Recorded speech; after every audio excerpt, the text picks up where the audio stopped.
Sometimes the moment that changes a man's life begins with a signature he never should have asked for.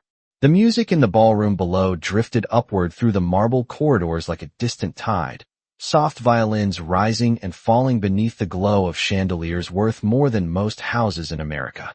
Guests had already begun filling the grand hall of the Calloway estate, their voices blending with the clink of crystal glasses and the polite laughter of people accustomed to power. From the balcony windows, the Hudson River shimmered in the late afternoon light, silver and calm, a peaceful contrast to the tension that hung in the private bridal suite upstairs.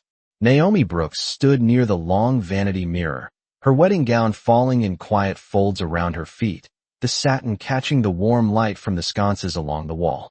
The gown had been designed by a Paris fashion house, tailored perfectly to her frame, elegant and understated in a way that suggested wealth without begging for attention.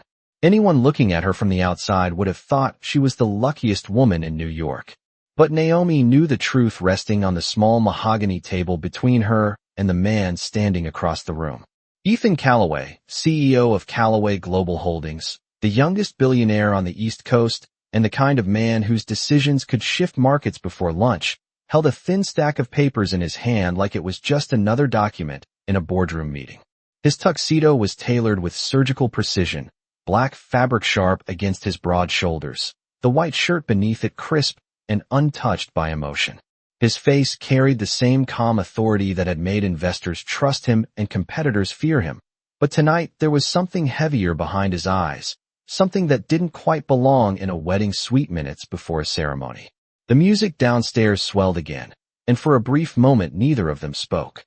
Then Ethan stepped forward, placing the document carefully on the table between them as if positioning a final piece on a chessboard.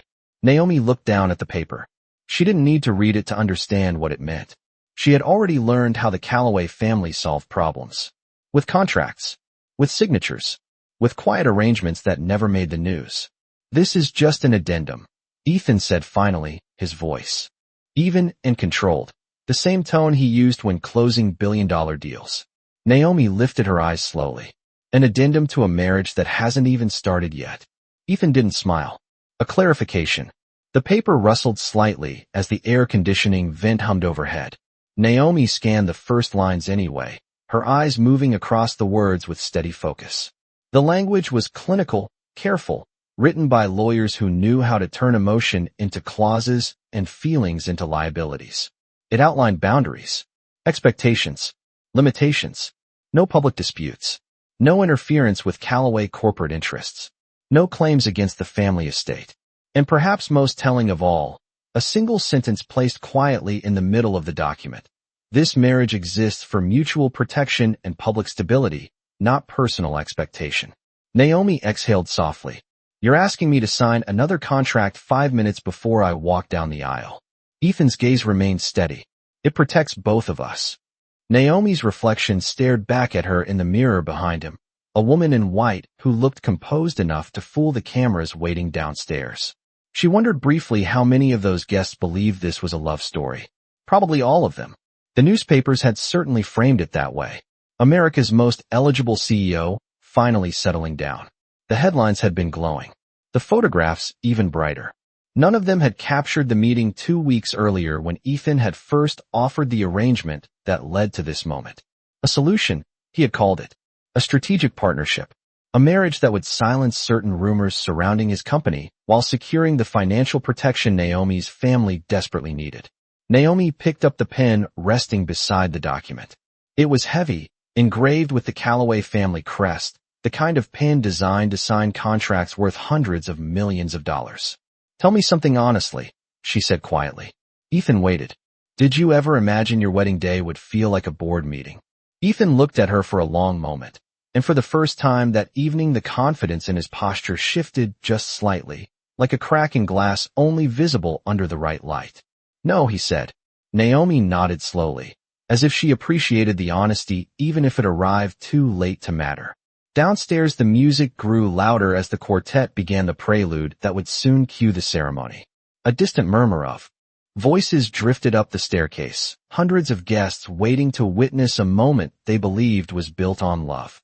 Naomi rested the pen lightly against the page, but didn't sign yet. You know something interesting about contracts, Mr. Calloway? Ethan tilted his head slightly. What's that? Naomi met his eyes directly, her voice calm but steady with a strength he hadn't fully noticed before. They always assume the future behaves the way the person writing them expects. Ethan didn't respond. Naomi finally lowered her gaze and signed her name with deliberate precision, Naomi Brooks. The ink dried instantly. She placed the pen back on the table. Ethan folded the document carefully and slipped it into the inside pocket of his tuxedo jacket. For a moment, neither of them moved. The silence between them felt heavier than the music drifting up from the ballroom. Then Naomi lifted her chin slightly and adjusted the delicate bracelet on her wrist, the one piece of jewelry she had chosen herself instead of accepting from the Calloway family collection. Well, she said softly, glancing toward the door where the hallway lights glowed beneath the frame. Your guests are waiting. Ethan nodded once. As he moved toward the door, Naomi looked again at her reflection in the mirror. The woman staring back looked calm, composed, even elegant. No one watching tonight would see the quiet truth behind her eyes. No one except the man who had just placed a contract in front of her minutes before their wedding. Ethan opened the door, the sound of music immediately growing louder as the hallway filled with golden light. But just before stepping through, he paused for the briefest second, as if sensing something he couldn't quite name. Because what Ethan Calloway didn't understand yet, not in that moment and not in the many confident years that had shaped him into the man he was that the woman standing behind him had just signed the document that would begin the one story he would never be able to control. And the life he believed he had secured with ink and paper was about to change in ways no contract in the world could ever predict. The doors opened, and the sound of the ballroom rose like a tide of polished voices, silverware, and orchestral strings, and for the first time that evening Naomi Brooks understood exactly what it felt like to walk into a room where every eye already believed they knew your story. The grand staircase of the Calloway estate curved downward beneath a ceiling painted with soft clouds and gold trim, a ceiling that had been restored 3 times over the last century by craftsmen whose names appeared in museum catalogs. Hundreds of guests filled the ballroom below, dressed in dark suits and gowns that shimmered beneath crystal chandeliers imported from Venice nearly 100 years earlier. The scent of fresh orchids drifted through the air, arranged in towering displays along the marble columns that lined the hall. At the bottom of the staircase stood Ethan Calloway, exactly where tradition required him to be, waiting beside the officiant with the calm posture of a man who had spent his entire life under the attention of cameras and investors. He looked up as Naomi appeared at the top step, and for a brief moment the room quieted in that subtle way large crowds sometimes do when something important begins.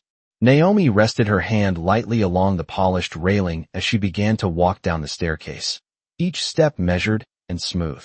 The music shifted into a softer movement as the quartet below adjusted their tempo to match the rhythm of the moment. Guests leaned slightly forward in their chairs. Phones lifted discreetly. The Calloway wedding had already been whispered about in financial circles for weeks, and many of the people in the room had flown across the country just to witness the union between one of America's most powerful corporate families and the woman who, until recently, had been almost entirely unknown to them. Naomi could feel their curiosity the way someone might feel the warmth of a spotlight. She heard fragments of quiet whispers carried through the room. That must be her. She is beautiful. Where did he find her? Ethan watched her descend with the same focused attention he gave to negotiations.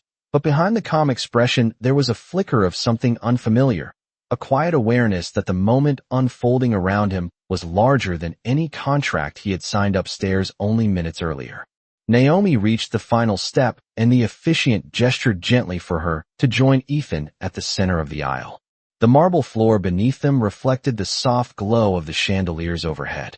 When Ethan offered his hand, Naomi accepted it with steady composure, her fingers cool against his palm, and together they turned toward the officiant as the music slowly faded. The ceremony itself moved forward with elegant efficiency. Words about partnership and shared futures echoed through the hall, while guests listened with polite smiles. Naomi kept her gaze calm and forward, answering each vow with a voice that carried clearly through the microphones positioned discreetly near the altar. Ethan repeated his own vows with the controlled confidence of a man who had spent years speaking before boardrooms filled with skeptical executives. If anyone in the room suspected that the marriage before them had been negotiated like a corporate merger, they gave no sign of it. When the officiant finally pronounced them husband and wife, applause rose instantly through the ballroom, a smooth wave of approval that washed over the couple as flashes from cameras illuminated the stage in bursts of white light. Ethan leaned slightly closer to Naomi, not in a gesture of affection, but in a quiet motion that allowed the photographers to capture the moment from the perfect angle. Naomi maintained the poised smile expected of her, and for a few seconds the illusion of a perfect wedding existed exactly the way every guest hoped it would. Moments later the orchestra shifted into a lively arrangement, and the ballroom doors opened wider to reveal long tables prepared for the reception dinner. Servers in tailored black jackets began guiding guests toward their seats, while soft jazz filled the room. Naomi found herself walking beside Ethan through the crowd as congratulations flowed from every direction. Investors shook Ethan's hand firmly. Politicians nodded with practiced warmth. Women in elegant gowns complimented Naomi's dress with voices that balanced admiration and curiosity in equal measure. Naomi thanked them politely, but she noticed something else beneath the surface of those conversations. Many of the guests were not simply celebrating. They were evaluating, watching, measuring her presence beside Ethan the way analysts studied quarterly reports. At the center of the ballroom, a raised platform held a long table reserved for the immediate Calloway family and their closest allies. As Ethan guided Naomi toward the platform, a tall woman rose gracefully from her chair. Vivian Calloway carried the effortless authority of someone who had spent decades shaping powerful environments to her expectations. Her silver hair was styled perfectly above a dark emerald gown that reflected the light like deep water. She greeted Ethan with a composed nod before turning her attention toward Naomi with a smile that was warm enough to satisfy the cameras, but precise enough to reveal nothing beyond it. "Welcome to the family," Vivian said, her voice smooth and steady. Naomi returned the smile with equal composure. "Thank you, Mrs. Calloway." Vivian's eyes lingered on her for a moment longer than necessary, studying the young woman now standing beside her son, and then she gestured toward the seat prepared for Naomi at the table. Throughout dinner the atmosphere of celebration continued, but Naomi gradually noticed the invisible structure guiding the evening. Conversations at the Calloway table rarely drifted far from business. Discussions about market forecasts and global partnerships blended with polite remarks about the ceremony itself. Ethan moved easily within those exchanges, answering questions about expansion plans and investment strategies, while maintaining the confident tone expected from a man whose decisions influenced billions of dollars. Naomi listened quietly, absorbing the rhythm of the environment surrounding her. At one point Vivian addressed the table with a gentle tap of her glass. "I would like to say something about our newest family member," she announced, drawing the attention of nearby guests. The room softened again into attentive silence. Vivian's gaze moved toward Naomi with measured elegance. "Ethan has always been a man guided by responsibility. This marriage represents not only a personal milestone, but also a symbol of stability for everything the Calloway name stands for." Naomi held her posture steady as polite applause followed the remark. The words were flattering on the surface, yet Naomi sensed the deeper meaning beneath them. Stability. Symbol. She understood exactly how the evening framed her role. As dessert was served and laughter gradually filled the hall again, Naomi looked across the room toward the enormous windows overlooking the river. Outside the night had settled quietly across the water, and the city lights shimmered like distant constellations against the dark current. For a brief moment the noise of the ballroom seemed to fade. She thought about the signature she had placed on the document upstairs. She thought about the quiet certainty in Ethan's voice when he had said the contract protected both of them. And she realized something that none of the guests celebrating around her could possibly understand yet. Every person in that room believed. The most important moment of the evening had already happened when the vows were spoken. But Naomi Brooks knew that the real story of this marriage had only just begun, and somewhere beyond the music, the speeches, and the polished smiles of the Calloway estate, the future was already beginning to move in directions no one at that table was prepared to see. The final guests did not leave the Calloway estate until well past midnight, long after the orchestra had packed away their instruments and the last tray of champagne glasses had been carried quietly through the kitchen doors. Outside, the grounds of the estate were lit by soft landscape lights stretching across more than 12 acres of carefully maintained gardens, the gravel driveway curving toward iron gates that had stood there since the 1920s. The night air along the Hudson River was cooler now, a gentle breeze moving through the tall trees that framed the property like silent guards. Inside the mansion, however, the lights were still glowing across several floors, revealing the quiet of a wedding celebration. The expression on her face was not unfriendly, but it was careful. "Naomi," Vivian said gently, her voice low enough that it did not echo through the corridor. "I wanted a moment to speak with you before the night ends." Naomi folded her hands loosely in front of her. "Of course, Mrs. Calloway." Vivian studied her for a moment, as if measuring how much honesty the moment required. Then she stepped closer to the window, glancing briefly toward the gardens below before returning her attention to Naomi. "The Calloway family has always lived under a certain level of attention," she said calmly. "That attention brings opportunity, but it also requires discipline." Naomi listened without interrupting. "Tonight you handled yourself very well," Vivian continued. "Many people were watching you carefully." Naomi allowed herself a faint smile. "I suspected they might be." Vivian did not return the smile, but her tone remained even. "You should understand something about the world you entered today. The people who sit at our table are not simply relatives or friends. They are partners, investors, political allies. Every word spoken in that room carries weight far beyond the walls of this estate." Naomi nodded slowly. "I understand."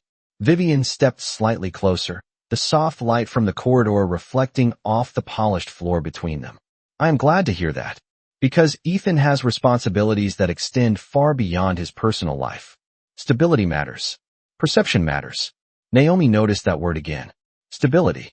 It had appeared earlier during Vivian's speech at the reception. Naomi looked out the window briefly, watching the faint lights moving along the distant highway across the river before returning her gaze to Vivian. "I am aware of my role here," she said quietly. Vivian held her gaze for a few seconds longer, then gave a small nod that suggested the conversation had reached the point she intended. "Good. Ethan is fortunate that you understand that so clearly." With that, Vivian turned and began walking down the corridor, her footsteps steady and controlled until they disappeared around the corner. Naomi remained by the window for another moment, replaying the conversation in her mind. Nothing Vivian had said was openly hostile, yet every sentence carried an unmistakable structure. Expectations had been outlined as carefully as any legal document. Naomi did not feel surprised. The Calloway family had built one of the most powerful corporate empires in the country. Families like that did not rely on chance. They relied on structure. A soft sound from behind her drew Naomi's attention again. Ethan Calloway stepped into the corridor, his tuxedo jacket now unbuttoned and his tie slightly loosened after the long evening. For the first time since the ceremony, his posture looked less formal, as if the exhaustion of the day had finally begun to settle across his shoulders. "I was wondering where you went," he said quietly. Naomi turned toward him. "I needed some air." Ethan glanced briefly toward the window where the river reflected the faint glow of the estate lights. "That makes two of us." For a moment they stood in silence, two people bound together by a ceremony that had lasted less than an hour, but had already begun shaping the expectations of an entire world around them. Finally, Ethan spoke again. "My mother tends to speak directly when she feels something matters." Naomi tilted her head slightly. That was direct. Ethan almost smiled. That was restrained. Naomi considered that response carefully. She realized something then that had not fully settled in her mind earlier. Ethan Calloway had grown up inside this structure his entire life. The expectations that felt newly imposed on her had surrounded him since childhood. They walked together slowly down the corridor toward the staircase leading to the private living quarters of the estate. The grand rooms that had been filled with music and laughter earlier now rested in quiet elegance beneath dimmed lights. As they reached the staircase, Ethan paused briefly. "Tomorrow morning there will be breakfast with several members of the board who stayed in town after the wedding," he said. "They will want to meet you properly." Naomi looked at him calmly. "I assumed something like that might happen." Ethan nodded once. "It is not meant as an interrogation." Naomi gave a soft breath that almost sounded like amusement. I did not think it was. They began walking up the staircase together, their footsteps echoing gently along the marble steps.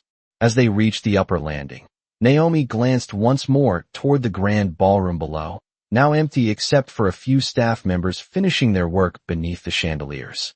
The room looked entirely different without the guests who had filled it earlier. Quiet. Still. Almost neutral. Naomi realized something important in that moment. Every person who had attended the wedding believed they had witnessed the beginning of a new chapter in Ethan Calloway's life. They believed a marriage had been formed that evening.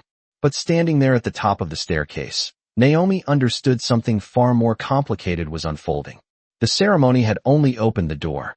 The real test of this marriage was waiting on the other side of it, hidden inside quiet conversations, boardroom expectations, and the careful balance between power and dignity that neither of them had yet fully learned how to navigate.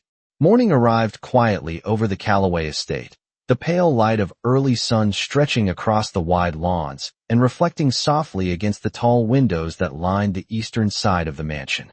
The Hudson River moved slowly beyond the gardens, carrying a faint silver shimmer beneath a sky that was still waking from the darkness of the night before. Inside the estate, the atmosphere had shifted completely from the celebration that had filled the halls only hours earlier. Staff moved calmly through the corridors preparing breakfast, their footsteps soft against the polished floors. The scent of fresh coffee drifted through the air along with the warm aroma of baked pastries coming from the kitchen on the lower level. Naomi Brooks stood near the tall window in the guest suite that had been prepared for her. The room itself was larger than the entire apartment she had lived in only months earlier. High ceilings framed by crown molding rose above pale cream walls decorated with understated artwork, and a king-sized bed rested at the center of the room beneath a canopy of light linen fabric. Yet despite the luxury surrounding her, Naomi did not look overwhelmed. She stood calmly with a porcelain coffee cup resting lightly between her hands, watching the quiet movement of morning across the estate grounds. A black sedan rolled slowly along the curved driveway toward the main entrance gates where security staff were already preparing for the day's arrivals. The board members Ethan had mentioned the night before were clearly punctual. Naomi took a small sip of coffee and placed the cup carefully on the nearby table. A soft knock sounded at the door. When she opened it, a young staff member stood outside holding a garment bag and a small velvet box. Mrs. Calloway asked that these be delivered to you before breakfast, the woman said politely. Naomi accepted the items with a quiet thank you and closed the door behind her. She placed the garment bag on the bed and unzipped it slowly. Inside hung a perfectly tailored cream-colored suit paired with a silk blouse the color of soft ivory. The design was elegant but deliberate, the kind of outfit chosen carefully for someone expected to appear in front of influential business leaders. Naomi studied it for a moment before opening the small velvet box beside it. Inside rested a delicate gold bracelet with the Calloway crest engraved on the clasp. Naomi closed the box gently. It was not a gift in the traditional sense. It was a signal. 10 minutes later, Naomi walked through the corridor toward the main dining room where breakfast had been arranged. The suit fit perfectly, as if the Calloway household had known her measurements long before she arrived. The bracelet rested lightly around her wrist, catching the morning light as she moved. When she entered the dining room, the conversation at the large table paused briefly. 6 men and 2 women sat around the polished oak surface, each dressed in formal morning attire that reflected their roles in the corporate world surrounding Ethan Calloway. At the far end of the table, Ethan himself stood beside a chair, reviewing a document held in one hand, while speaking quietly with an older man wearing wire-framed glasses. Ethan looked up as Naomi entered the room and gave a small nod of acknowledgement. Naomi approached the table calmly. The older man beside Ethan cleared his throat with a polite smile. Mrs. Calloway, it is a pleasure to meet you. My name is Richard Alden. Naomi shook his hand with quiet confidence. The pleasure is mine, Mr. Alden. One by one, the other members of the board introduced themselves. Naomi noticed how carefully each of them observed her responses, not in a hostile way, but in the precise manner of people accustomed to evaluating character. Coffee was poured, plates of fruit and warm pastries were placed on the table, and the conversation gradually shifted toward business matters that seemed to operate as naturally as breathing within the Calloway circle. Naomi listened attentively as discussions moved through topics such as international shipping contracts, energy investments in Texas, and a major infrastructure proposal scheduled for review in Washington the following month. At one point, Richard Alden leaned slightly forward in his chair and addressed Naomi again.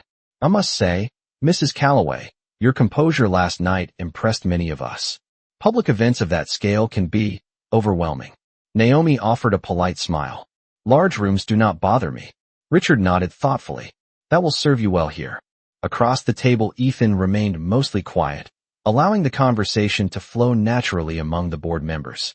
Yet Naomi noticed that he occasionally glanced in her direction, not as if supervising her, but as if trying to understand how easily she seemed to navigate the situation. After nearly 40 minutes of discussion, the group began to rise from the table, gathering their documents and preparing for the meeting scheduled later that morning at the Calloway Global headquarters in Manhattan. As the last board member stepped out into the hallway, Richard Alden paused beside Ethan and Naomi. He looked at Naomi with a small approving smile. "I believe this partnership may turn out stronger than many people expect." With that, he followed the others toward the front entrance where drivers waited outside. The dining room gradually returned to quiet. Only Ethan and Naomi remained near the table while staff members began clearing the breakfast dishes. Ethan walked slowly toward the window overlooking the gardens. "That went well," he said after a moment. Naomi folded her hands lightly in front of her. "Your board seems efficient." Ethan allowed a faint breath that almost sounded like a laugh. "That is one way to describe them."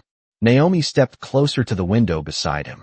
The morning sun had risen higher now, spreading bright light across the river beyond the estate grounds.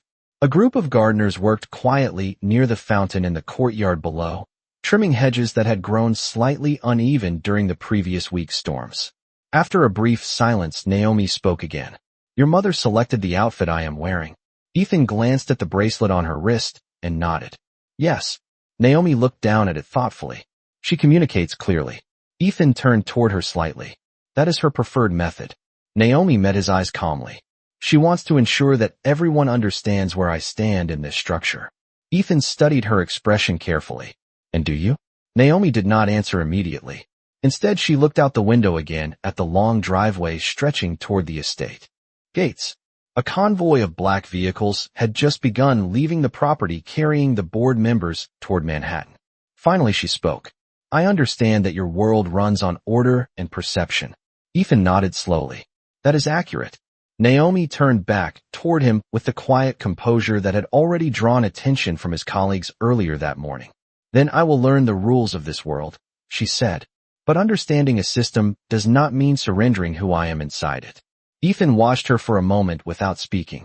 For the first time since the arrangement that led to their marriage had been proposed, he realized that Naomi Brooks was not simply adjusting to the Calloway structure. She was studying it. And somewhere beneath the calm surface of that realization, Ethan felt the first subtle shift in the balance of the life he believed he controlled. The late afternoon sun stretched across the glass towers of Manhattan as Ethan Calloway's black sedan moved steadily through the traffic along Fifth Avenue. The city moved with its usual rhythm, yellow taxis sliding through intersections, pedestrians filling the sidewalks, and the low hum of millions of lives unfolding at once beneath the steel skyline. Ethan sat in the back seat reviewing documents on a tablet while the car approached the Calloway Global headquarters, a 60-story tower of steel and glass that reflected the sky like a mirror. Naomi Brooks sat beside him, her posture calm as she watched the city through the tinted window. This was her first time visiting the headquarters that carried the Calloway name across international markets, and she studied the building as the sedan slowed beneath the covered entrance where security staff waited. The tower rose above the street like a statement of control and precision, the kind of structure built not only to house a corporation, but to represent power itself. When the car stopped, the driver stepped out quickly and opened the rear door. Ethan exited first, adjusting the cuff of his suit jacket before turning slightly as Naomi stepped onto the sidewalk. The afternoon air carried the familiar mixture of city sounds, distant horns, voices from nearby pedestrians, and the steady vibration of traffic moving through Manhattan. Several employees near the entrance immediately recognized Ethan and straightened their posture. A few discreet glances followed Naomi as she walked beside him toward the glass doors. Inside the lobby, the atmosphere shifted from city noise to quiet corporate order.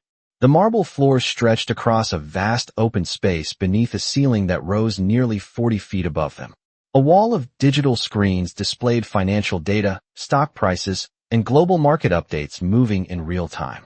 Reception staff greeted Ethan with immediate respect, their voices polite and efficient as they guided him toward the private elevator reserved for executive leadership. Naomi noticed the subtle change in behavior among the employees as Ethan passed. Conversations paused slightly. People stepped aside without being asked. The elevator doors closed behind them with a quiet chime and began rising toward the executive floors. The city slowly dropped away beyond the glass panel as the elevator climbed. Ethan finally set his tablet aside and looked at Naomi. "Most people find their first visit here overwhelming," he said calmly. Naomi watched the skyline expand beneath them. "I have lived in New York long enough to know buildings like this do not exist by accident." Ethan nodded once. They exist because people trust the decisions made inside them. The elevator reached the 58th floor and opened onto a corridor lined with dark wood paneling and modern artwork chosen with careful taste. At the end of the hallway, glass doors opened into Ethan's office, a wide space overlooking the Hudson River from nearly 800 feet above the city. Naomi stepped inside and paused briefly near the window. The river stretched out like a silver ribbon below, ferries moving slowly across the water while the late afternoon sun reflected against the surrounding towers. Ethan walked behind his desk and placed the tablet beside a stack of reports waiting for his attention. Naomi turned slightly toward him. "Your world operates at a very different altitude." Ethan followed her gaze toward the river. "Altitude can be useful when you need perspective." Naomi rested her hands lightly on the back of a nearby chair. "And when you are too far above the ground to see what people are actually experiencing below." Ethan considered that quietly. Before he could respond, a knock sounded at the office door. A young assistant stepped inside holding a folder. "Mr. Calloway, the international logistics report you requested is ready for review before the investor call." Ethan accepted the folder and thanked her before she left the room again. Naomi noticed the tension that appeared briefly in his expression as he opened the report. The confidence he carried so naturally seemed to tighten slightly as he read through several pages. She remained silent, allowing him to concentrate. After a moment, Ethan closed the folder and placed it on the desk. "Something is wrong with the Atlantic shipping numbers," he said quietly. Naomi tilted her head slightly. "In what way?" Ethan turned the document toward her across the desk. "The projections for the next quarter assume a port expansion that has not yet received federal approval." Naomi stepped closer and studied the numbers carefully. She moved through the report slowly, her eyes tracing the structure of the analysis rather than the surface conclusions. Ethan watched her without interrupting. Finally, Naomi looked up. "This model assumes the approval will arrive within 60 days. Ethan nodded. "That is what our analysts expect." Naomi placed the document gently back on the desk. "Analysts are trained to believe systems behave predictably." Ethan crossed his arms slightly. "And you think they are wrong?" Naomi glanced once more at the projection charts. "I think the report was built on the assumption that no one will question the timeline publicly." Ethan leaned forward slightly. "What makes you say that?" Naomi pointed to a small section near the bottom of the report. "The contingency planning is minimal. That usually means the team expects the political environment to remain quiet." Ethan studied the section again and realized she was correct. The analysis relied almost entirely on the approval arriving on schedule. If it did not, the company would need to adjust quickly. "And if the approval is delayed?" Ethan asked slowly. Naomi met his eyes calmly. "Then the investors on your call tomorrow will hear a projection that cannot be delivered on time." Ethan remained silent for several seconds. The room seemed unusually quiet except for the distant sound of helicopters moving across the skyline outside. Naomi stepped back from the desk. "I may not understand every structure inside your company yet," she said evenly, "but I do understand patterns." Ethan picked up the report again, reading the numbers with a sharper focus. For the first time since the morning board meeting, he felt something shift in his perspective of Naomi Brooks. She was not reacting to the power surrounding him. She was analyzing it. And in that moment, Ethan realized something important. That had not occurred to him when he proposed the arrangement that led to their marriage. Naomi had not entered his world simply as someone adapting to it. She had entered as someone capable of seeing the weaknesses inside it. Ethan closed the report slowly and looked toward the window where the river reflected the fading light of the afternoon. Outside, the skyline glowed with the quiet authority of a city that believed it understood how power worked. But standing inside that office, Ethan Calloway began to suspect that the woman beside him might see that power in ways he had never fully considered before. The sun had already begun to sink behind the skyline when the lights inside the Calloway Global headquarters shifted from bright afternoon glare to the softer glow of evening illumination. From the 58th floor, the city looked almost calm, the river reflecting bands of gold and copper as ferries moved slowly between the piers. Inside Ethan Calloway's office, the atmosphere had changed in a more subtle way.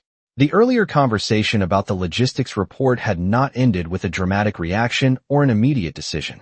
Instead, it had created something quieter and far more unusual in Ethan's world. Curiosity. Ethan stood near the long conference table that extended along one side of the office, while Naomi Brooks remained by the window, studying the fading skyline. The report still rested open on the table between them. Several lines of numbers had been circled with a pen, and a new set of notes appeared in Ethan's precise handwriting. For several minutes, neither of them spoke. The city beyond the glass continued its endless motion, while the quiet inside the office carried a weight that felt different from the typical urgency of corporate work. Finally, Ethan closed the folder slowly. If the port approval is delayed, the investors will expect an explanation tomorrow morning, he said. Naomi turned from the window. Investors do not expect perfection. They expect honesty that arrives before the mistake becomes public. Ethan considered that. Most executives avoid mentioning potential delays unless they are absolutely certain. Naomi stepped closer to the table. That approach only works when the information stays private. In a city like this, it rarely does. Ethan looked down at the report again. Outside the office, several employees were still working late, their silhouettes moving behind the glass walls of nearby departments. He had spent years building Calloway Global into a corporation that could influence international shipping markets, negotiate energy contracts across multiple continents, and move billions of dollars through infrastructure investments without hesitation. Yet standing in that quiet office, he recognized that Naomi had identified a risk his analysts had overlooked entirely. Ethan reached for the phone on his desk and pressed a button.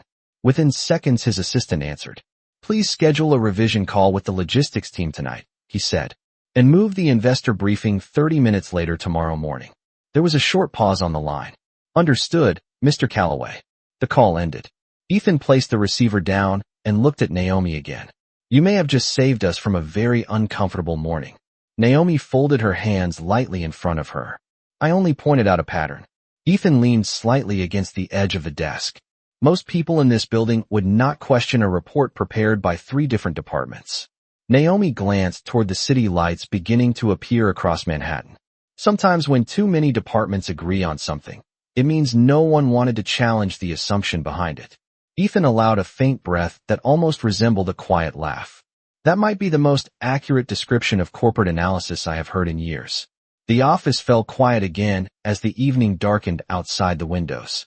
After a moment, Ethan walked toward the small seating area near the far side of the room, where a pair of leather chairs faced the skyline. He gestured toward one of them. "Sit for a moment." Naomi joined him without hesitation. The view from that corner of the office revealed nearly the entire river stretching south toward the harbor, where cargo ships waited in long lines beneath the fading sky. Ethan rested his hands loosely together. "When I proposed the arrangement that brought you into this situation," he said slowly, "I assumed you would need time to adjust to the environment surrounding my work." Naomi studied his expression calmly. "I am still adjusting." Ethan nodded. "But not in the way I expected." Naomi tilted her head slightly. "What did you expect?" Ethan paused for a moment before answering honestly. "I expected resistance at first. Or distance. Most people entering this world feel overwhelmed by the pace and the scale of the decisions being made." Naomi looked out toward the river again, where the lights of the ferries had begun reflecting across the dark water. "Power always looks overwhelming from a distance," she said quietly. But when you move closer, you begin to see that most of it is built on ordinary choices made repeatedly over time. Ethan listened carefully. My father used to say something similar when I was young. Naomi glanced toward him. Your father built this company with you. Ethan nodded slowly. Yes. For 30 years he believed that careful decisions could shape the direction of an entire industry. Naomi sensed the shift in his voice when he mentioned his father. The confidence remained, but something softer moved beneath it. And do you believe that now? Ethan did not answer immediately. Instead, he looked across the skyline where the lights of the city now stretched in every direction like an endless constellation. I believe control is easier to maintain than most people realize, he said finally. Naomi turned slightly toward him. Control is rarely permanent. Ethan met her gaze. That is true, but for a long time it can feel permanent enough to guide every decision. The silence that followed carried a new kind of understanding between them. Their marriage had begun as an agreement shaped by necessity and strategy, a structure built carefully with legal language and corporate reasoning. Yet within a single day Naomi had revealed something Ethan had not anticipated. She could see the weaknesses inside the system he believed he understood completely. Across the office, the evening cleaning staff quietly moved through the hallway beyond the glass walls, their carts rolling softly along the polished floors. The city outside had fully transitioned into night now, the river reflecting rows of lights from both sides of Manhattan. Ethan finally stood and walked back toward his desk. The logistics team will revise the projections tonight, he said. Tomorrow morning the investors will hear the updated numbers. Naomi rose as well. They will respect that. Ethan looked at her with thoughtful curiosity. You speak about investors with unusual confidence. Naomi smiled slightly. People who trust money with someone else usually respect the person who protects it before a mistake becomes expensive. Ethan studied her expression for another moment. The calm intelligence in her voice carried none of the insecurity many people displayed when speaking about corporate matters. It was not arrogance either. It was observation. And observation had always been one of the most valuable skills in Ethan's world. Outside the window, the lights of a cargo ship moved slowly along the dark water far below the tower. Ethan followed the ship's progress for a moment before turning back toward Naomi. I am beginning to think this arrangement may turn out differently than either of us expected, he said quietly. Naomi did not disagree. Instead, she looked once more across the skyline of Manhattan, where millions of lights burned against the night, like quiet signals of ambition and opportunity. In that moment, both of them sensed something changing inside the structure of the agreement that had brought them together. The marriage had been designed to solve a problem, but somewhere inside the decisions unfolding around them, the woman Ethan believed he understood only as a strategic partner was becoming something far more complicated. And for the first time since the arrangement began, Ethan Calloway realized that the future of his carefully controlled world might depend on listening to the one person who had entered it without being impressed by its power. The next morning in Manhattan arrived wrapped in a gray winter sky that stretched across the city like a quiet promise of rain. From the 58th floor of Calloway Global headquarters, the river looked darker than usual, its surface shifting beneath slow-moving cargo vessels that traveled north toward the industrial docks. Inside the executive floor, the day had already begun before sunrise. Analysts reviewed overnight reports, assistants moved between offices carrying folders, and the steady rhythm of corporate work filled the corridors with purposeful energy. Naomi Brooks stood alone in Ethan Calloway's office while the first wave of sunlight pushed faintly through the clouds and reflected against the glass walls surrounding the room. She had arrived earlier than expected that morning, long before the investor briefing scheduled for later in the day. A tablet rested on the desk in front of her displaying the revised logistics projections that Ethan's team had worked through late into the night. Naomi scrolled slowly through the updated numbers, studying the adjustments with quiet concentration. The changes were subtle but important. The new projections allowed additional time for the port approval while still maintaining investor confidence.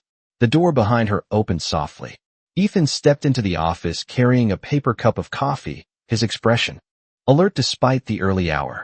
I had a feeling you would be here already, he said calmly. Naomi turned slightly toward him. I wanted to see how your team revised the report. Ethan walked around the desk and glanced at the tablet screen. They worked through 3 different scenarios before settling on that model. Naomi nodded thoughtfully. It is balanced. Investors will recognize that the company prepared for uncertainty instead of ignoring it. Ethan set the coffee cup on the desk and studied her for a moment. Most executives take years to develop that instinct. Naomi rested her hands lightly on the desk edge. I grew up watching people plan carefully because mistakes were expensive. Ethan tilted his head slightly. In what way? Naomi looked briefly toward the skyline beyond the windows. My mother ran a small accounting office in Chicago. She handled the financial records for several local businesses that could not afford large consulting firms. Every number mattered to them because they did not have billions of dollars to absorb mistakes. Ethan listened quietly. That explains how you read financial reports so quickly. Naomi gave a small smile. Numbers always tell a story if you know how to look for the part people try to hide inside them. Ethan considered that carefully. Before he could respond, another knock sounded on the office door. His assistant stepped inside, carrying a digital tablet and several printed documents. The investors have begun arriving in the conference hall, she said. Ethan nodded. We will join them in 5 minutes. The assistant left the office and closed the door behind her. Ethan picked up the revised logistics report and slipped it into a leather portfolio before turning toward Naomi. The investor briefing will involve people who control funds larger than the budgets of some states, he said. Naomi looked at him calmly. I assumed they might. Ethan studied her expression carefully. Are you comfortable attending the meeting? Naomi glanced once more at the tablet, displaying the updated projections. I would not be here if I was not. Ethan nodded once. Then let us go introduce you to the people who decide whether companies like mine expand or collapse. They walked together through the executive corridor toward the main conference hall where the meeting would take place.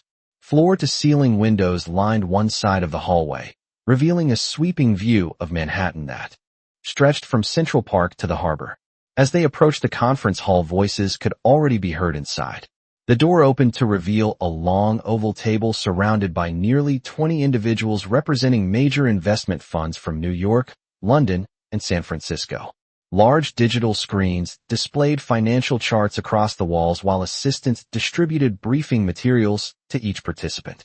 Conversations softened slightly as Ethan entered the room. Naomi noticed the subtle shift in attention that followed him. The presence of power in corporate spaces rarely required an announcement. Ethan greeted several of the investors with calm familiarity before taking his place at the head of the table. Naomi sat beside him, her posture composed as she observed the room.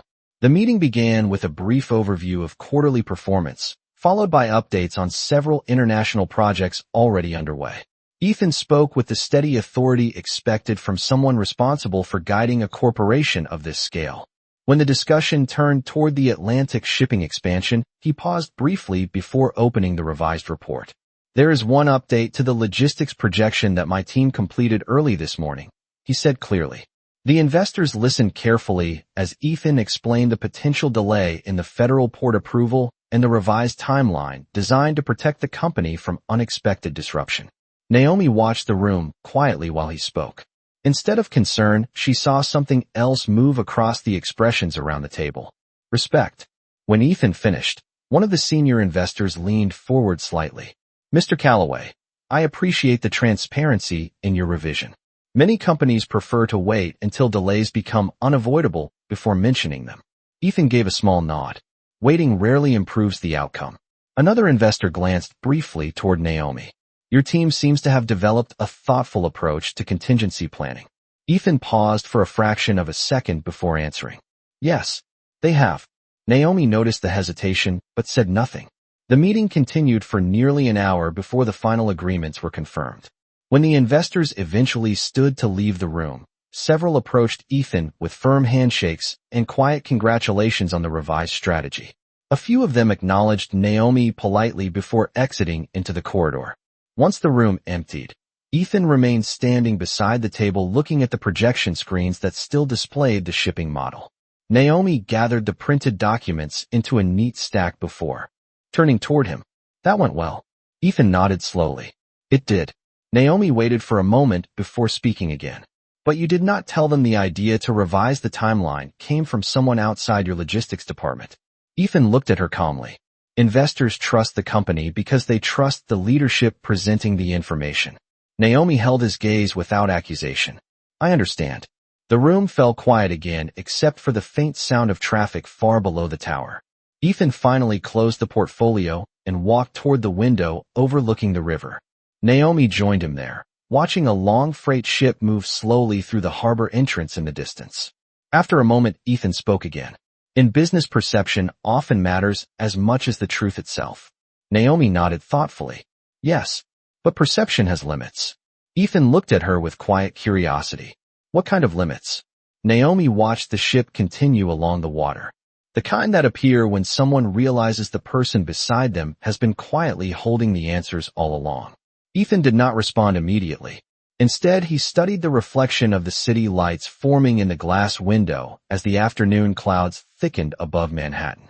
Somewhere inside the quiet tension between them, the balance of their arrangement shifted slightly again. Naomi Brooks had entered his world through a contract designed to protect his company. Yet with every passing hour, she revealed a deeper understanding of the structures that held that world together.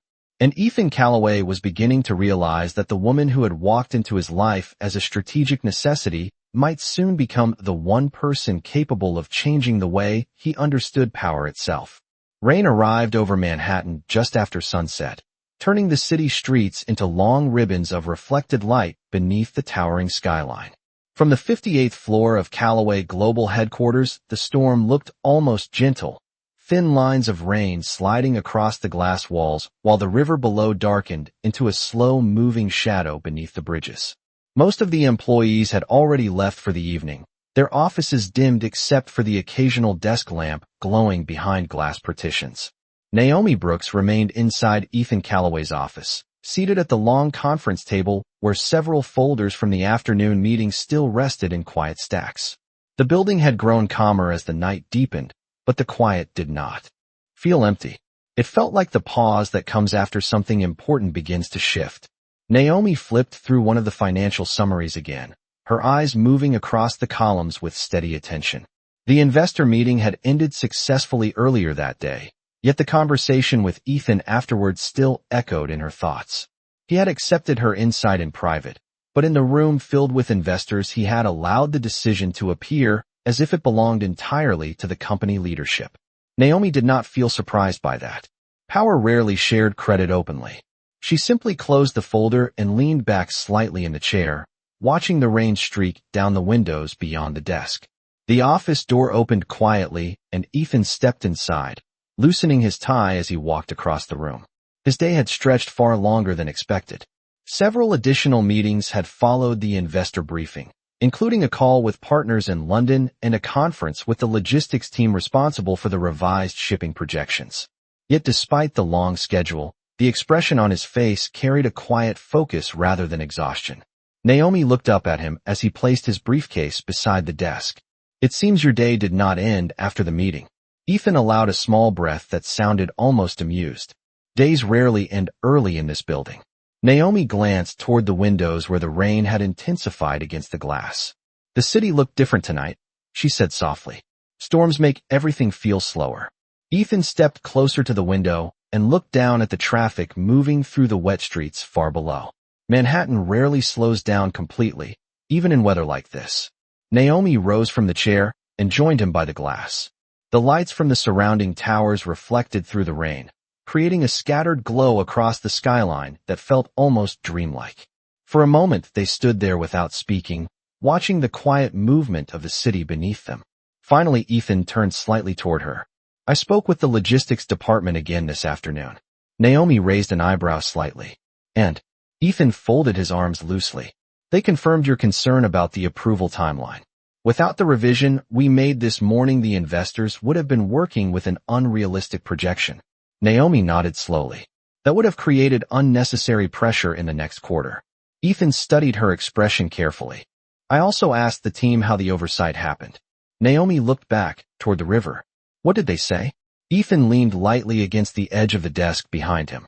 They assumed the approval would arrive because every previous expansion we pursued had been approved within the same time frame. Naomi glanced toward him again. Past success often encourages people to stop questioning patterns. Ethan gave a small nod. Exactly. The rain outside the window continued falling steadily, forming long trails of water across the glass panels that framed the office. After a moment, Ethan spoke again, his voice quieter this time. You mentioned earlier that numbers tell a story when you know where to look. Naomi rested one hand lightly against the window frame. They do. Ethan watched her carefully. How did you recognize the problem so quickly? Naomi considered the question before answering. When I was younger, my mother handled the financial records for several transportation companies in Chicago. Trucking businesses mostly. She often explained that transportation industries depend heavily on timing approvals and regulatory schedules. If a single permit is delayed, the entire system adjusts. Ethan listened with focused attention. And you learn to watch for those signals. Naomi nodded once. Patterns repeat across industries more often than people expect. The room fell quiet again as thunder rolled faintly somewhere beyond the skyline. Ethan walked back toward the desk and picked up the revised logistics report. For several seconds, he simply looked at the document without speaking. Then he closed the folder and set it down again. There is something else you should know, he said slowly. Naomi turned toward him. What is that? Ethan hesitated briefly before continuing. The board asked this afternoon who recommended revising the projection model before the investor meeting. Naomi studied his face calmly. And what did you tell them? Ethan held her gaze for a moment. I told them it was my decision. Naomi did not react immediately. Instead, she walked slowly back toward the conference table and rested her hands lightly on the back of the chair she had been sitting in earlier. That answer makes sense from a corporate perspective, she said evenly. Ethan nodded once. It does. Naomi looked toward the rain sliding across the windows again. But from a personal perspective, it leaves an interesting question. Ethan tilted his head slightly. What question? Naomi met his eyes. Calmly. Whether you intend to continue treating my contributions as invisible. The words were not spoken with anger or accusation. They were delivered with the same calm clarity she had used when discussing financial reports earlier that morning. Ethan recognized that immediately. In many ways, that calm tone carried more weight than confrontation would have. He walked around the desk slowly until he stood only a few feet away from her. In this company, credibility comes from consistent leadership, he said carefully. If the board begins to believe strategic decisions are influenced by someone they do not fully understand yet, it could create hesitation. Naomi listened without interrupting. Ethan continued, I am not dismissing your insight. I am protecting the stability of the organization while they learn who you are. Naomi considered that explanation quietly. Outside, the rain continued falling against the city lights that shimmered across the river. After a moment, she spoke again. Stability is important. Ethan nodded. Yes. Naomi folded her hands loosely together. But stability built on silence eventually creates its own weakness. Ethan studied her expression carefully. He could see that she was not demanding recognition out of pride. She was describing a principle she believed to be true, the same way she had analyzed the numbers earlier. The quiet realization settled across the room slowly. Ethan Calloway had built his reputation on controlling every visible element of his company's leadership. Yet Naomi Brooks had already begun to reveal that influence did not always arrive through visible authority. Sometimes it arrived through observation, patience, and the willingness to speak uncomfortable truths at the exact moment they were needed. The rain continued falling across Manhattan as the city lights reflected through the glass behind them. Somewhere beneath the quiet sound of water against the windows, Ethan felt the structure of the arrangement that had brought Naomi into his life shift again. What began as a calculated solution to a corporate problem was becoming something far less predictable.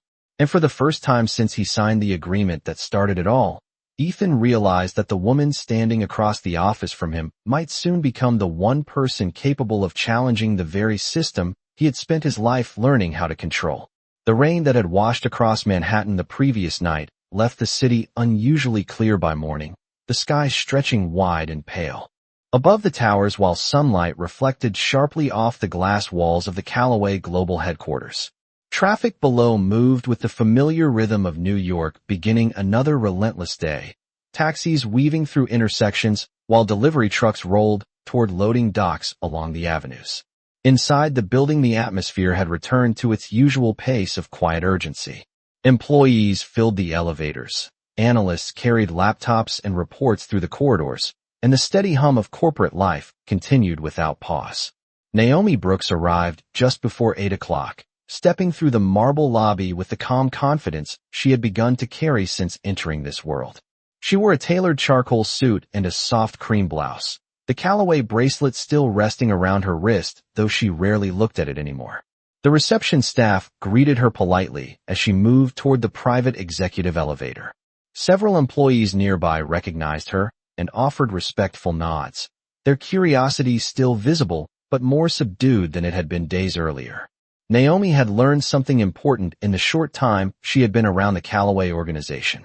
Confidence changed how people responded. When the elevator doors opened on the 58th floor, she stepped out into the quiet hallway leading toward Ethan's office. The morning sunlight flooded through the glass walls lining the corridor, illuminating the city beyond like a vast map of steel and motion. Naomi paused briefly near the window to watch a helicopter move across the skyline toward the East River. For a moment, she allowed herself to breathe in the stillness before another long day inside a world that never truly stopped moving. When she reached Ethan's office, the door was already open. Ethan Calloway stood near his desk reviewing a set of documents while his assistant explained the schedule for the day. Several meetings had been stacked closely together, including a conference call with international partners in Singapore and a strategy discussion with the corporate development team. Ethan looked up as Naomi entered and gave a small nod that acknowledged her presence without interrupting the briefing. After the assistant finished summarizing the schedule, she left the office quietly, closing the door behind her. Ethan placed the folder on the desk and looked toward Naomi. "You are early again." Naomi walked slowly toward the window overlooking the Hudson River. "The city looks different when you arrive before most people." Ethan followed her gaze toward the water where morning sunlight scattered across the surface like shards of glass. Early hours are usually when the most important decisions are made. Naomi turned slightly toward him. "That does not surprise me."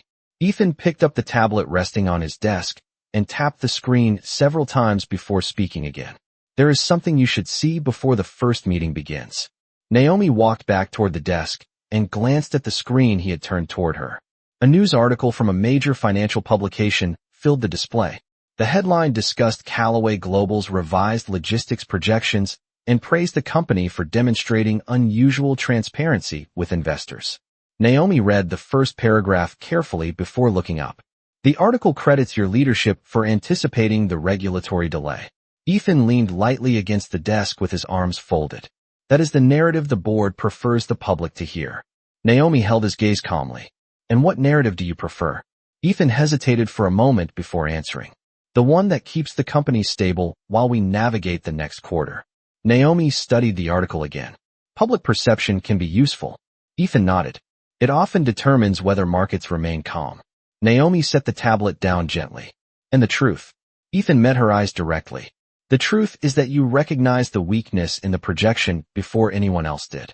The words lingered quietly in the room. Naomi did not react with satisfaction or pride. She simply absorbed the statement as if it were another piece of information to be considered carefully.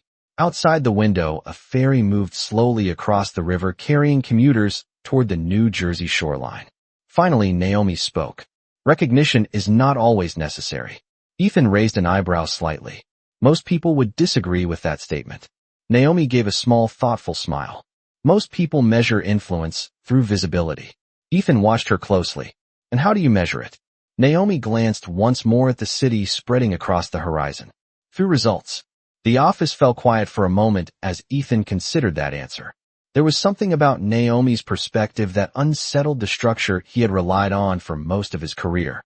She did not chase recognition, yet her influence continued growing through quiet insight that improved the decisions being made around her. Before Ethan could respond, the office door opened again and his assistant stepped inside with a slight urgency in her expression. "Mr. Calloway, the strategy team is waiting in the conference room." Ethan nodded. "Tell them we will join them shortly." The assistant left again and the door closed softly behind her. Ethan turned back toward Naomi. "The strategy meeting today will involve several senior directors who have worked with my family for decades." Naomi remained calm. "I assume they will have strong opinions." Ethan gave a faint smile. "They usually do." Naomi walked toward the door with measured confidence. "Then we should not keep them waiting."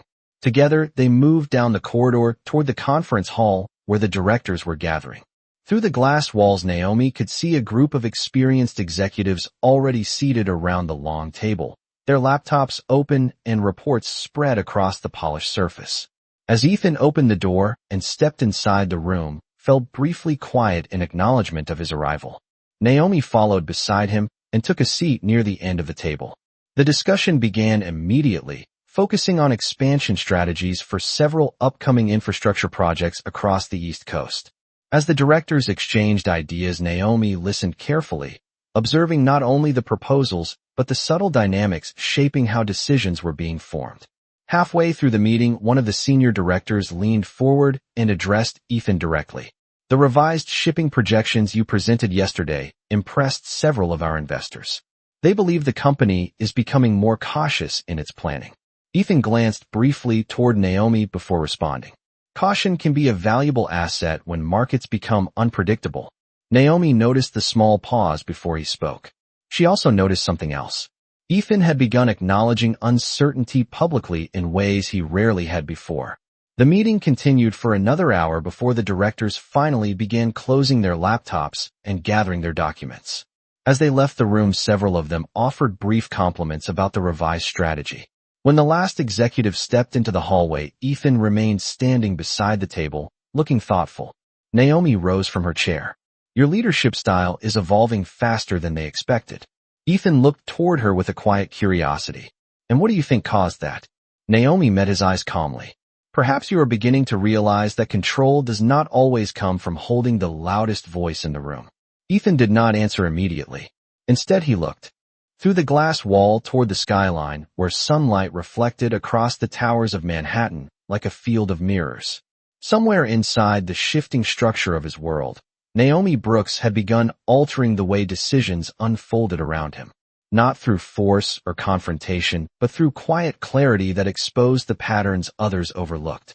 And as Ethan Calloway stood there watching the city that had shaped his entire career, he began to understand that the woman who had entered his life through a calculated agreement was slowly becoming the most influential voice he had never planned to trust.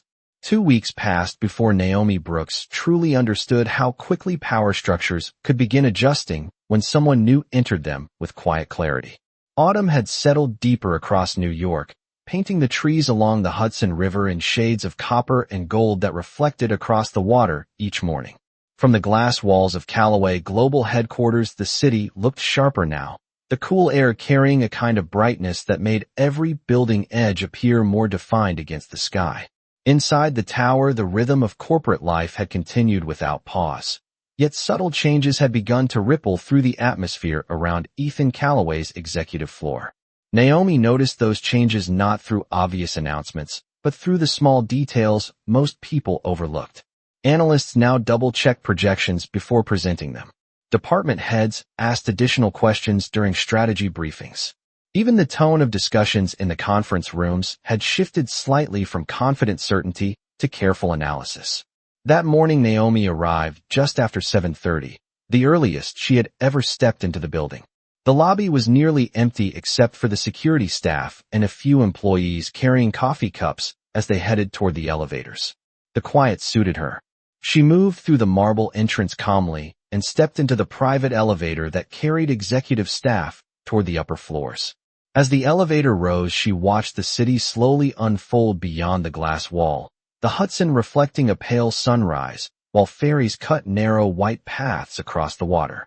When the doors opened on the 58th floor, she stepped into a hallway still wrapped in early morning silence.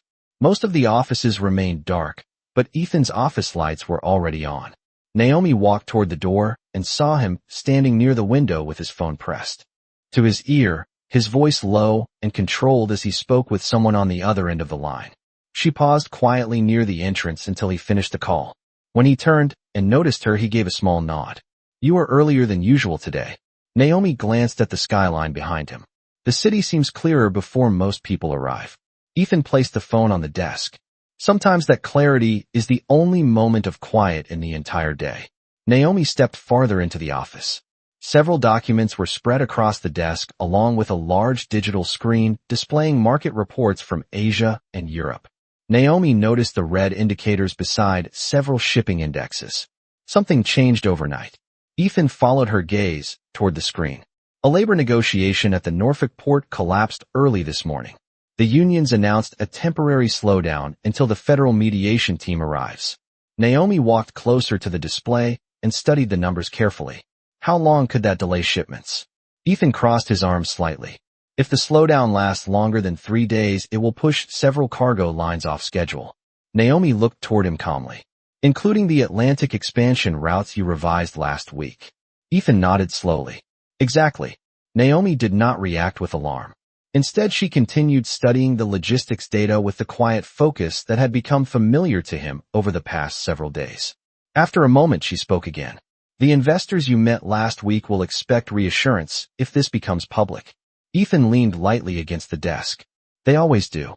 Naomi pointed toward a smaller column of numbers near the bottom of the screen. These shipments come from a different terminal outside Norfolk. Ethan stepped closer to the display. That port is privately managed. Naomi nodded. Which means the labor negotiations will not affect those routes immediately. Ethan looked at her with growing interest.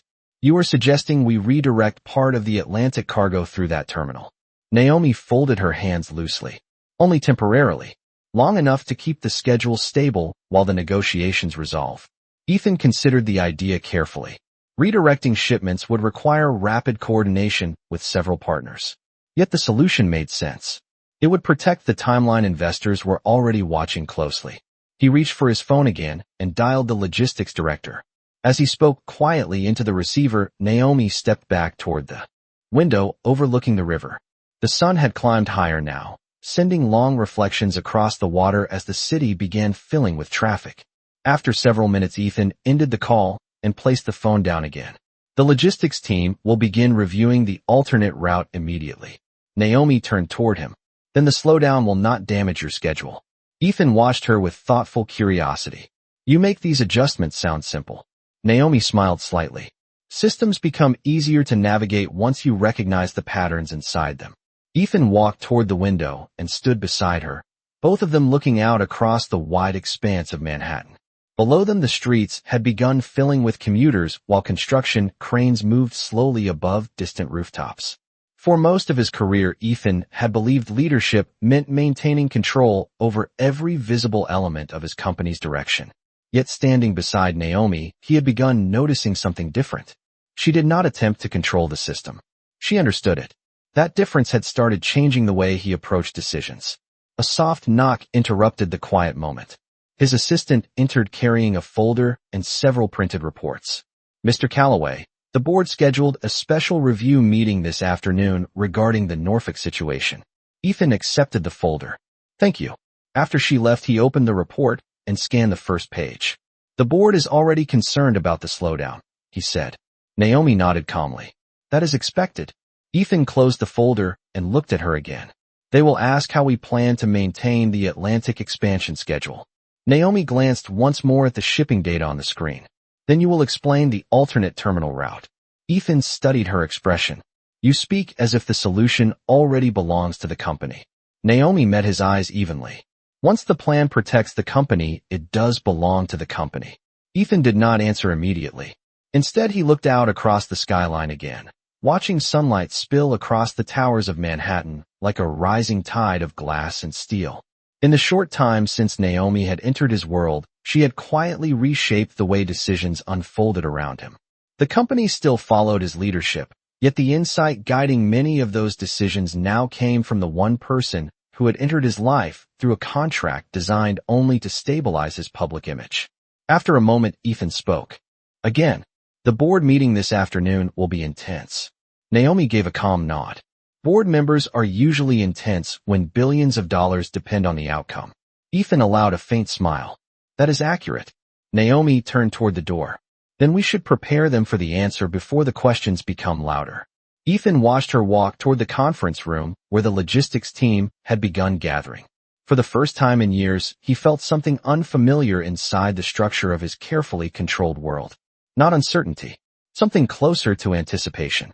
Because every day Naomi Brooks remained inside that world, she revealed another way to see the patterns shaping it.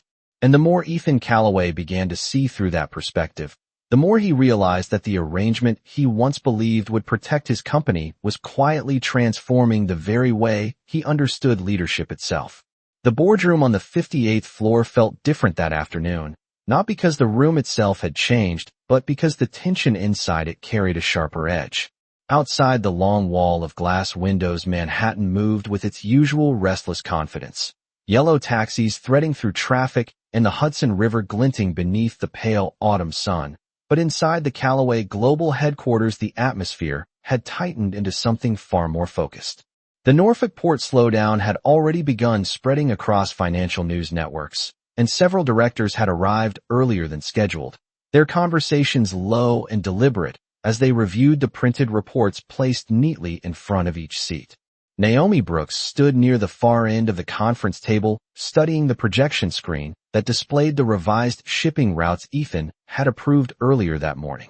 The alternate terminal plan had already begun taking shape within the logistics system, small digital indicators confirming that cargo assignments were shifting across the Atlantic schedule. She watched the numbers carefully, noticing how quickly the system adjusted when someone made the right decision at the right moment. Behind her, the door opened, and Ethan Calloway entered the room carrying a slim leather portfolio. The directors looked up almost immediately, their attention sharpening in the quiet way experienced executives responded when leadership arrived. Ethan greeted them calmly and moved to the head of the table where the largest screen displayed the current logistics map. Naomi remained near the display panel, her posture relaxed but attentive as the meeting began. One of the senior board members, Richard Alden, leaned slightly forward in his chair. The Norfolk labor dispute is now appearing on several national financial channels, he said evenly. Investors are already asking whether it will disrupt our Atlantic expansion routes. Ethan placed his portfolio on the table and opened it slowly. That concern is understandable, he replied, but the situation is already being addressed. Several directors exchanged glances as the screen behind Naomi shifted to display the alternate terminal route she had identified earlier that morning. The map highlighted the privately managed port south of Norfolk where shipments could be redirected temporarily without violating the contractual delivery timelines promised to international partners. Naomi watched the room carefully as the directors absorbed the information. One of them adjusted his glasses and leaned closer to the display. When did this alternative route become available? He asked. Ethan spoke without hesitation. The logistics team began reviewing it earlier today, once we recognized the potential scale of the slowdown. Naomi remained silent. She had grown accustomed to the rhythm of these conversations now. Power in rooms like this often moved through carefully chosen words and strategic omissions. Richard Alden studied the map again before nodding slowly. That adjustment should maintain stability through the next several weeks if the labor negotiations continue. Ethan nodded once. Exactly. The discussion moved forward as the directors analyzed the revised projections. Questions followed about port capacity, shipping insurance coverage, and the coordination required with overseas partners waiting for cargo deliveries. Ethan answered each one with calm precision, explaining the contingency plan in a way that reassured the room without revealing how quickly the solution had actually appeared earlier that morning. Naomi stood quietly beside the screen the entire time, observing the pattern of the conversation rather than the details alone. She noticed something interesting as the meeting progressed. Several directors began directing their questions toward her occasionally, not with suspicion but with curiosity. They had already recognized her presence in previous meetings, yet today their attention lingered longer when she moved through the logistics charts on the screen. Finally, Richard Alden spoke again, his voice thoughtful. Mrs. Calloway, you have been observing these projections closely for several weeks now. From your perspective, does this alternate route create any new vulnerabilities we should be aware of? The room grew still for a moment as the attention shifted toward her directly. Naomi looked at the screen for a brief second before answering calmly. Every temporary solution creates a new pattern of movement within the system. The key question is whether the alternative route becomes visible to competitors who might attempt to overload the terminal with their own shipments. Several directors exchanged glances again. That is an interesting point, Alden replied. Ethan watched her carefully as she continued. If the terminal becomes crowded with additional cargo lines, the capacity advantage disappears within days. The solution works best if the shift remains quiet long enough for our shipments to pass through before competitors react. One of the younger directors leaned forward. Are you suggesting we should move the shipments sooner than planned? Naomi nodded slightly. If the first wave of cargo arrives before the labor negotiations become headline news, the alternative route will remain open longer. The room fell silent again for several seconds as the directors considered her reasoning. Ethan noticed something important then. No one dismissed her perspective. Instead, several members of the board began reviewing the revised shipping schedule again with renewed focus. Richard Alden eventually looked up with a thoughtful expression. That adjustment would accelerate our deliveries by nearly 48 hours. Ethan closed the portfolio slowly. Then we will accelerate them. The decision settled across the table like a quiet agreement. Naomi stepped back slightly from the screen as the directors began discussing the operational details required to move the shipments forward. Several minutes later, the meeting gradually concluded, the tension that had filled the room earlier now replaced by a calm sense of direction. As the directors gathered their documents and prepared to leave, Richard Alden paused beside Naomi. You have an interesting way of seeing problems before they fully appear, he said quietly. Naomi smiled politely. Systems usually reveal their weaknesses if you watch them long enough. Alden gave a thoughtful nod before following the other directors out of the room. When the door finally closed behind the last board member, the conference hall fell silent except for the distant hum of the building's ventilation system. Ethan remained standing at the head of the table for several moments before looking toward Naomi. That was the first time you addressed the board directly, he said. Naomi walked slowly toward the window overlooking the river. They asked a question. Ethan joined her near the glass wall. And they listened to your answer. Naomi looked out across the skyline, where the late afternoon sunlight had begun turning the river into a sheet of copper light. Listening does not mean they fully understand yet. Ethan studied her reflection in the glass. They will. Naomi did not respond immediately. She simply watched the cargo ships moving slowly along the Hudson toward the harbor, each one carrying thousands of containers across oceans and continents. After a moment, she spoke again. The company you built operates like those ships, she said quietly. It moves forward with enormous momentum once the direction is set. Ethan nodded. That is the idea. Naomi turned slightly toward him. But momentum alone does not guarantee the right destination. Ethan held her gaze thoughtfully. You are suggesting the direction matters more than the speed. Naomi gave a calm nod. Exactly. Ethan looked back toward the river again where the sunlight reflected across the water like a field of moving fire. Somewhere inside the steady rhythm of the city beyond the windows, he realized something had shifted again. Naomi Brooks was no longer simply observing the system he controlled. She had begun influencing it in ways the board itself had just acknowledged. And for the first time since he proposed the agreement that brought her into his world, Ethan Calloway understood that the future of Calloway Global might depend not only on his leadership, but on the quiet insight of the woman who had walked into his life without ever asking for power. By the time evening settled across Manhattan that day, the shift inside Calloway Global had already begun spreading beyond the boardroom walls. News about the Norfolk slowdown and the company's rapid adjustment had traveled quickly through financial circles, and analysts across several networks were already discussing the company's ability to move faster than its competitors. From the top floors of the glass tower overlooking the Hudson River, the city lights flickered to life one by one, reflecting across the darkening water like scattered constellations beneath the early winter sky. Inside Ethan Calloway's office, the atmosphere felt unusually quiet. The day had been long and filled with meetings, calls, and briefings that stretched from morning into late afternoon. But now the building had begun settling into the calm rhythm that arrived once most employees left for the night. Naomi Brooks stood near the wide window overlooking the river, her reflection faintly visible in the glass as the skyline glowed behind her. The cargo ships she had watched earlier were now only distant silhouettes against the harbor lights, their slow movement barely visible against the vast darkness of the water. Behind her, Ethan sat at the desk reviewing a final set of operational reports. Several minutes passed in silence before he finally closed the folder and leaned back slightly in the chair. The alternate shipping route has already begun processing the first wave of containers, he said calmly. Naomi did not turn immediately. She continued watching the river for another moment before answering. then the company will meet the schedule promised to investors.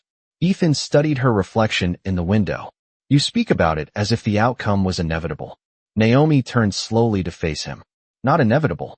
Just predictable once the system adjusted correctly. Ethan rested his hands together on the desk. Earlier today, several directors asked me something after you left the conference room. Naomi raised an eyebrow slightly. What did they ask? Ethan paused for a moment before answering.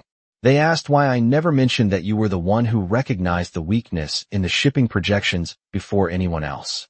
Naomi considered that quietly. And what did you tell them? Ethan stood from the desk and walked toward the window where she stood. The city outside shimmered beneath the deep blue evening sky, while the faint sound of distant traffic drifted upward from the streets far below. I told them that leadership sometimes comes from unexpected places. Naomi studied his expression carefully. That is a different answer than the one you gave the investors. Ethan nodded slowly. The board understands the company better than the market does. Naomi rested one hand lightly on the back of the chair beside her. And now they understand that I influence some of your decisions. Ethan looked out toward the river. They understand that you see things others overlook. Naomi allowed a faint, thoughtful smile. That realization may change how they view the arrangement that brought me here.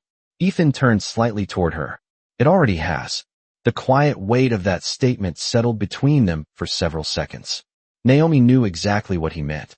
When she first entered his world, she had been viewed as a strategic addition to his public image, a carefully managed solution designed to strengthen the perception of stability around his leadership.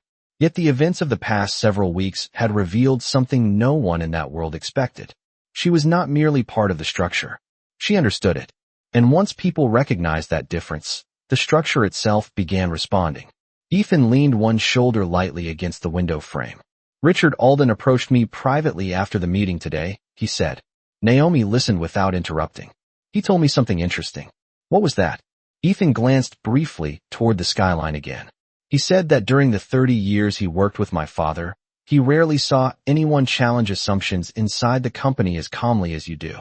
Naomi considered the statement quietly. Your father built a system that rewards confidence. Ethan nodded. Yes. Naomi folded her hands loosely together. Systems built on confidence sometimes overlook quiet contradictions. Ethan turned to face her fully now. My father used to say that the most dangerous person in any organization is the one who notices the pattern others are ignoring. Naomi met his gaze calmly.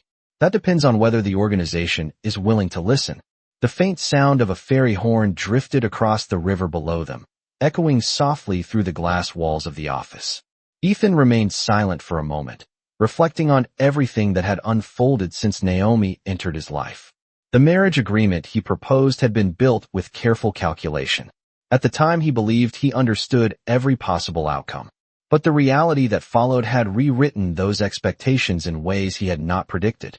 Finally he spoke again.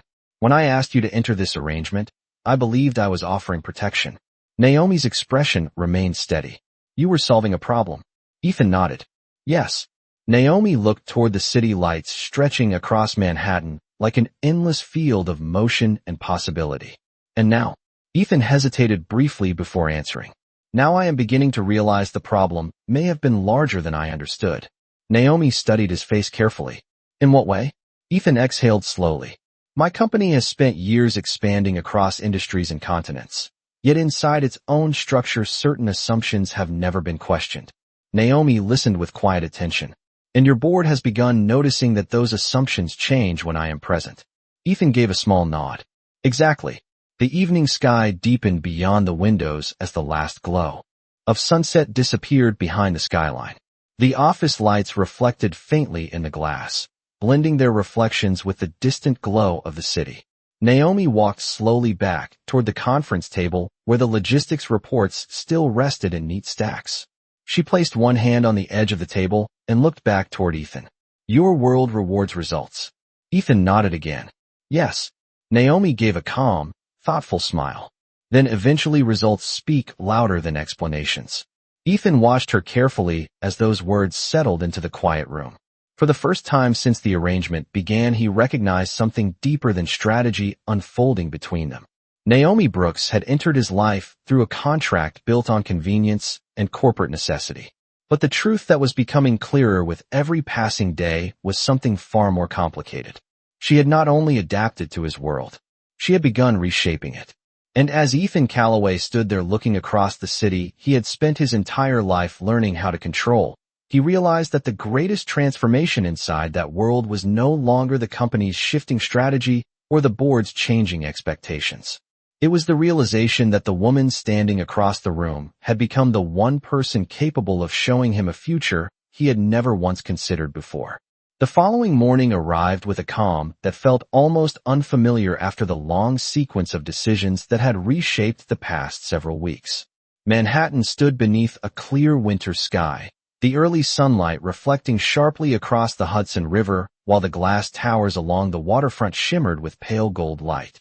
From the top floors of Calloway Global headquarters the city appeared both vast and quiet at the same time, as if every street, bridge, and building were part of a massive system slowly waking into motion. Inside Ethan Calloway's office, the stillness of the early hour carried a sense of reflection rather than urgency. The desk that normally held stacks of reports and strategy documents was nearly empty, and the large digital screens that tracked shipping schedules and global markets had been dimmed. Naomi Brooks stood near the window watching the first ferries of the morning glide across the river, their white wakes spreading behind them in smooth lines that disappeared gradually beneath the current. She had come to appreciate these early hours in the building when most of the world had not yet begun speaking loudly. Behind her the door opened quietly, and Ethan stepped into the room, carrying 2 cups of coffee. He placed one gently on the table beside her before joining her near the glass wall overlooking the skyline. For several moments neither of them spoke.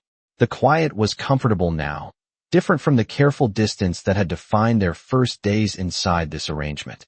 Finally, Ethan broke the silence. The Norfolk negotiations ended last night. Naomi turned slightly toward him. That was faster than expected. Ethan nodded. Federal mediation stepped in earlier than anyone predicted. The cargo routes will return to normal by next week. Naomi looked back toward the river where the sunlight had begun turning the water into a ribbon of silver. Then the company will move forward exactly as the schedule predicted. Ethan studied her reflection in the glass. Yes, because someone noticed the weakness before it became a crisis. Naomi did not respond immediately. Instead, she lifted the coffee cup and took a small sip while watching the city below. The moment carried a quiet understanding between them. Over the past weeks, the system surrounding Calloway Global had begun adjusting in ways no one had anticipated when the marriage agreement was first proposed. Directors listened more carefully. Analysts examined projections more closely. Even Ethan himself had begun approaching decisions differently, allowing questions to surface where certainty had once dominated every conversation. After a moment, Naomi spoke again. Your board will consider the Norfolk situation a success. Ethan gave a faint smile. They already do. Naomi turned toward him fully now. And what do you consider it? Ethan looked across the skyline stretching toward Central Park where the tops of distant buildings caught the morning light like polished metal. I consider it a reminder that leadership does not come from controlling every answer, he said slowly. Naomi waited quietly as he continued. Sometimes it comes from listening to the person who sees the question first. Naomi rested the cup on the table again. Listening requires trust. Ethan nodded once. It does. The words settled into the room with a weight that neither of them ignored. Trust had not been part of the arrangement that brought them together.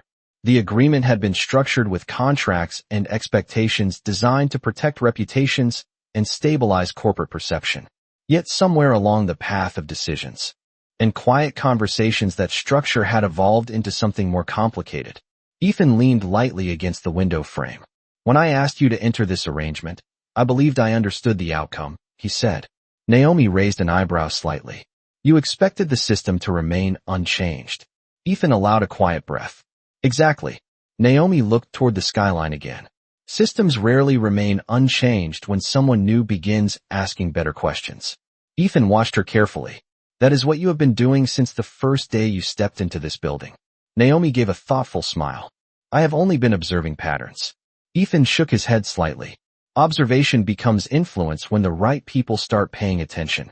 Outside the window, a cargo ship moved slowly along the river toward the harbor, its long row of containers stacked neatly beneath the pale winter sun. Naomi followed its progress across the water before speaking again. The company will continue expanding now that the shipping routes are stable. Ethan nodded.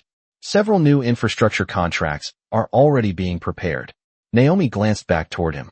And the board will expect you to maintain the same leadership that guided the company through the slowdown. Ethan smiled faintly. They will. Naomi studied his expression for a moment before asking quietly. Do you still believe leadership means controlling every variable? Ethan looked at her for several seconds before answering honestly. No. Naomi waited. Ethan turned slightly, so he faced the skyline again. I think leadership means recognizing when someone else sees the future more clearly than you do. The quiet honesty in his voice carried a sincerity that had not existed during their earliest conversations. Naomi understood what he was acknowledging without needing further explanation. The arrangement that began as a calculated solution had grown into something neither of them could have predicted. It had revealed not only weaknesses inside the company's system, but also possibilities inside the partnership that had formed between them. Naomi walked slowly toward the desk and looked at the empty surface where countless strategic decisions had been made over the years. Your father built this company by trusting his instincts, she said softly. Ethan nodded. Yes. Naomi turned back toward him. But instincts grow stronger when someone challenges them. Ethan watched her with quiet respect. That is what you have been doing since the day we met. Naomi did not deny it. Instead she looked once more toward the skyline, where sunlight now spread fully across the towers of Manhattan, illuminating the vast city that continued moving beneath them. The future of Calloway Global would stretch far beyond the Norfolk port slowdown, far beyond the board meetings and investor calls that filled their days. But the most important change had already begun unfolding quietly inside the walls of the office where they stood. Ethan Calloway had built his life around control, strategy, and the belief that every outcome could be calculated if the system was understood well enough. Yet standing beside Naomi Brooks, he had discovered something far more powerful than control. He had discovered perspective. And sometimes the perspective that changes a man's life arrives not through a contract, not through a board decision, but through the quiet presence of someone who sees the truth before the rest of the world realizes it exists.